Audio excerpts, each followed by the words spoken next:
Hello and welcome to Pixel Aquarium. Last year I made a video taking a look at my first year of pixel art progress. It seems like you all enjoyed that video, so I'm back today with the sequel, 1 year of pixel art progress 2.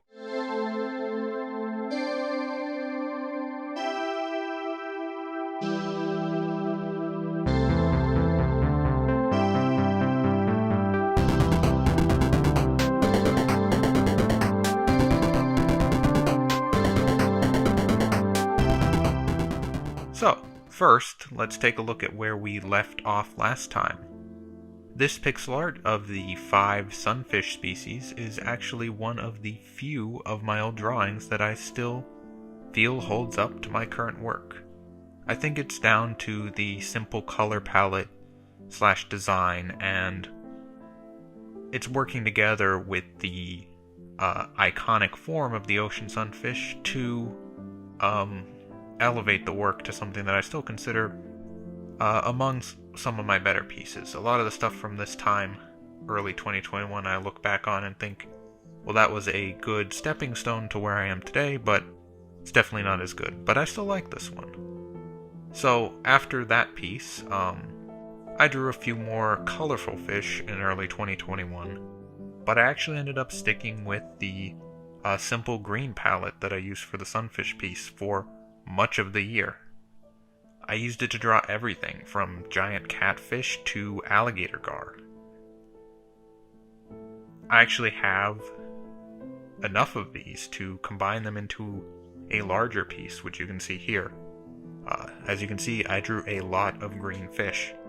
And although I enjoyed working with this palette, it may have held me back a little bit in my progress in learning new techniques and improving the quality of my work.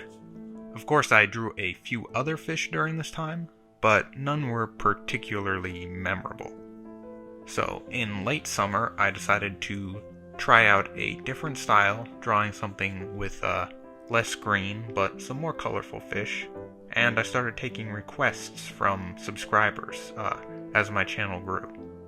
As with any change in style, I probably made a few missteps here and there, and I'm not particularly proud of the batfish or the sea robin from this time, but they were probably important steps to getting better at pixel art. One thing was clear, was that despite making a few memorable pieces, like the Wells catfish, I wasn't making enough progress on the fundamentals of art. So, with some hesitation, I went back and focused on some of the fundamentals of art, like perspective, shading, and form. I would say this has been a major success, and once again I've been improving my art with each piece.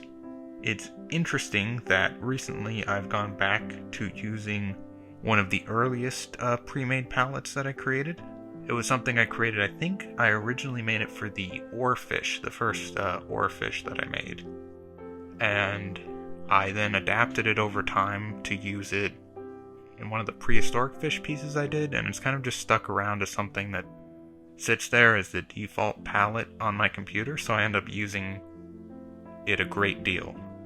And I think it's really good because it has all the colors I need right away, and I fine-tune it if I need to get a few more colors in there, but it's a really solid foundation for each of my pieces. And it gives this kind of flat, like storybook illustration feel. So I really enjoy using it. Maybe I'll need to make a new palette for 2022, but we'll see. As of writing this video, here are some of my most recent pixel art pieces. So here's the lamprey, and that was the first piece I made after working through some of the fundamentals of art classes that I decided I needed to take, mostly video tutorials.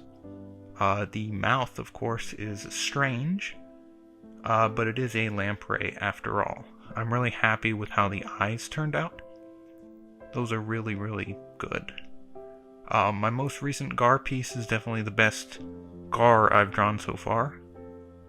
I often draw gars when I'm changing styles because it's a good way to measure my improvements as a pixel artist.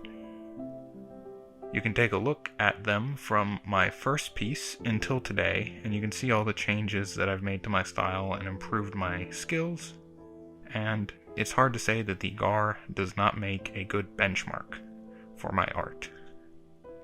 Using references has also been important to my improvement. This landscape with a strange tower was based on a place I hiked through recently, with some pixel-friendly changes, of course. And my most recent pixel art is the one of a Viking fishing for a giant oarfish. I'm definitely stretching my skills here, but moving forward, my goal is to be more ambitious with my pieces and take more risks. Not necessarily just drawing what I think I can draw, but taking on challenges and sometimes failing at drawing something perfect, but generally improving along the way. And I think that's important for artists, not to just draw what they know already, but to try new things. And I hope that you've enjoyed this video, and of course, if you subscribe to the channel, then next year in 2023, you'll probably get a notification for the 3rd year of pixel art progress videos, so definitely subscribe to the channel for that and for all the other weird fishy things I make around here. Alright, thanks for watching.